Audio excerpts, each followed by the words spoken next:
Hi everyone, my name is Davy Ran. I am a medical student at the University of Rochester School of Medicine and Dentistry, and I'm here to talk about the ethics of disclosing one's identity as a transgender medical student. The important thing to say first is that there is no clear moral value. There's no right answer as to if, how, or when someone should come out. Some people never come out. Some people are out from the very beginning. Some people fall somewhere in between that. It doesn't reflect how comfortable they are in their identity, how they feel about their identity, the joy they take from their identity. It's simply a choice that must be made continually throughout one's life and one's career. The ethical dilemma arises when asking, to whom do transgender medical students owe disclosure? It might be argued that transgender students owe disclosure to themselves. They have a right to live authentically. They have a right to engage as their true self in medical spaces. Some might argue that they have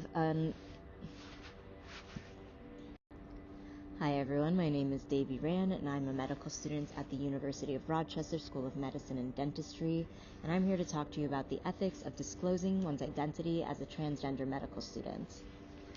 The first and most important thing to note is that there is no moral value or right or wrong answer to coming out, whether it's if you should come out, how you come out, or when you come out. These are decisions made by every individual for a variety of reasons with a variety of variables, and whatever they do is best for them.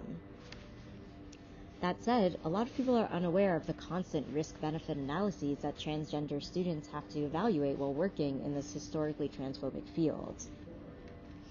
The ethical dilemma arises when asking, to whom do transgender medical students owe disclosure?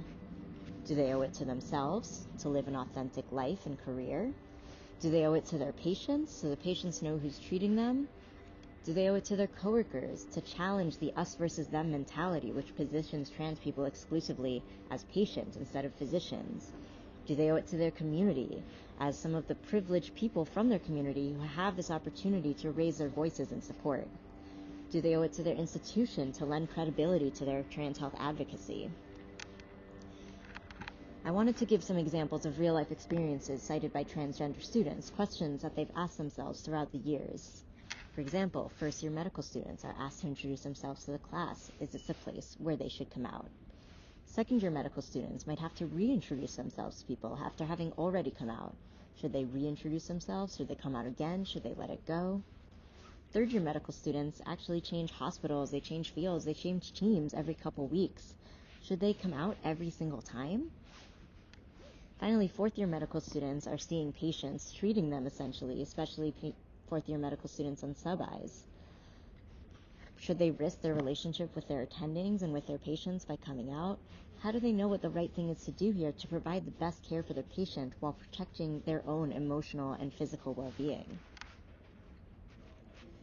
I don't know if there's a particular answer to this, but I hope that looking at the experiences people may have can encourage allies to offer support for transgender students who are making these cost-benefit analyses.